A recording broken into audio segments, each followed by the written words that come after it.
I know that in Christianity, there's some people that say that God is one, and then they say that also Jesus is man and God in one. Yes. But in the Old Testament, and it talks about God being like the creator of the world, but it doesn't mention himself being Jesus. So I'm just wondering how come when you say Jesus, it kind of changed. Yeah, why would you expect the name Jesus to be given in the Old Testament when Jesus is the name given when he became man? Why would I expect Jesus, the name, to appear in the Old Testament when that's the name given to him when he became man? So if you're asking me, does the Old Testament show the one God is more than one person? All over the place. I just gave an example to one man earlier, but I can do it again. But even when you say God is one, that needs explaining. And I want you to think logically, and not just logically, because God gave you a mind, aql and naql. You have aql, your reasoning, you have naql, revelation. Obviously, you agree with me, God is beyond understanding. We can't fully understand God, right?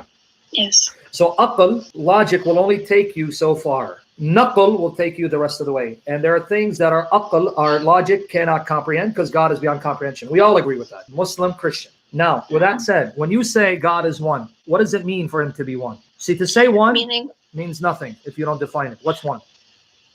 Meaning one and like there's nothing else like him and nothing over him. There's just...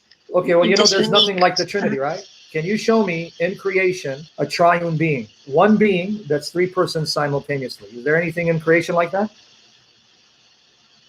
Well, a lot of Christians use example like you're a human body and then your soul and that's everything. Not three persons, three one and being. One. That's not three persons, one being. I'm saying three persons that exist as one being. Their being is one, their existence is one, but there are three persons in relationship. Anything in creation like that? No, I've never heard anything like that. So you just proved the Trinity is unlike anything in creation. So the Trinity is more likely to be true because God is unlike anything in creation. Okay, if you put it that way, I can see that, but I don't know. It's just... Well, you have your own Trinity, so you're confusing me because you say you believe Ahl al-Sunnah wa Jama'ah. The Quran is Kalam Allah, speech of Allah. It's the speech of Allah, the word of Allah, Kalam Allah. You're not a Shia, you're not a Mu'tazila. You don't believe the Quran is created because according to Ahl al-Sunnah wa Jama'ah, that would be kufr, that would be disbelief, right? Is disbelief to think that the Quran is incomplete or... No, it's disbelief to say it's created because the Quran is Kalam Allah, the speech of Allah. It's one of his sifat. Okay, so don't take my word for it. Go online, search Ahl Sunnah wa Jama'ah, or go ask your sheikh if he's knowledgeable. Sheikh, is the Quran Kalam Allah? Yes. Is it uncreated or is it created? Makhluk, he'll say it's uncreated. To say it's created is kufr. Okay, so with that said, let's assume you agree, because you have to agree, because you said you're Ahl Sunnah, and go and confirm it. After I'm done speaking with you, find a knowledgeable Muslim. If you're not Shia, so Shia will say it's makhluk, it's created, because they follow the Mu'tazila. You are Sunni, you're Ahl Sunnah. Ask someone who knows Ahl Sunnah theology, Quran created, or is it Kalam Allah? They'll say, no, it's not created, it's uncreated, it's eternal, because it's a speech of Allah. So with that said, the Quran is not Allah, right? No. Okay, now follow with me, because I'm going to show you have the same problem. The difference is, my problem is true, because I have the true God and his true word. You think you have the true God. May God keep guiding you. Okay, the Quran is not Allah. So now Allah is uncreated and the Quran is uncreated. Allah is uncreated and the Quran is uncreated according to Ahl Sunnah wa Jama'ah. Let's do the math. Allah is uncreated, the Quran is uncreated, the Quran is not Allah. That's two. You have two uncreated things. How's that possible? Well, they say that the Quran was made by Allah and then it was... Allah. If you're Ahl Sunnah, that is kufr. It's not made by Allah. It's always been. It's uncreated.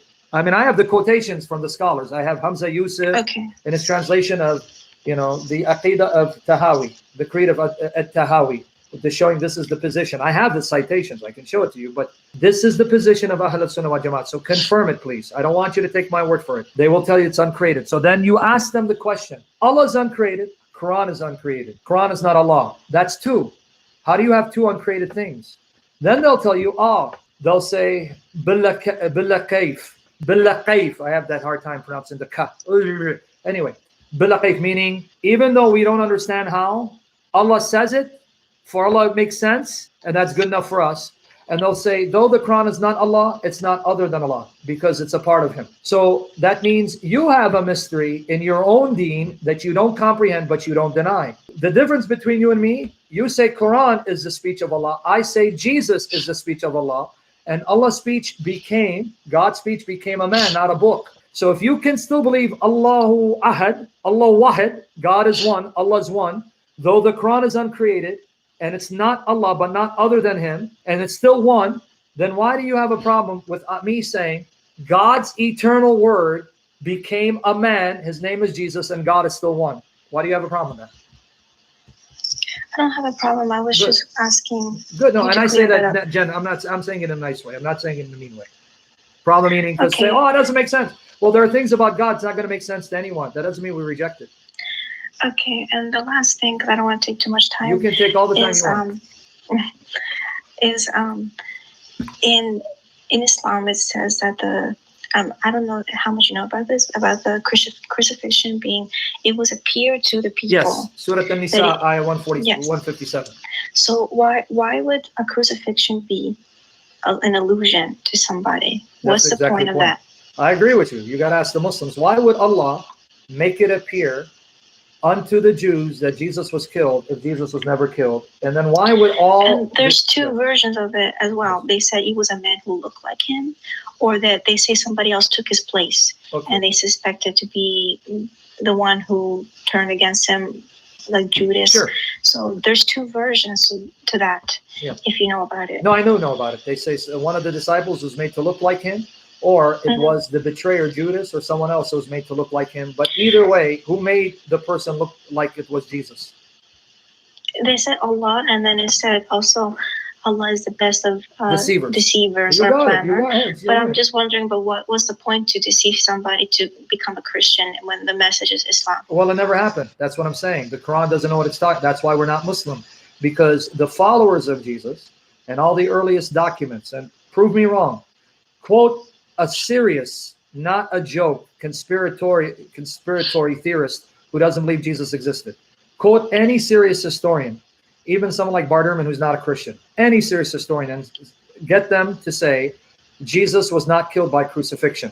They all agree on this. The one fact they agree. They'll deny Jesus is God. They'll deny that he claimed to be God. They'll deny much of the New Testament, but they'll say one fact we know, Jesus was killed by crucifixion. And they'll say another fact we know, his disciples, those who knew him, like Peter and Mary Magdalene, went around preaching that he was killed by crucifixion and God raised him from the dead.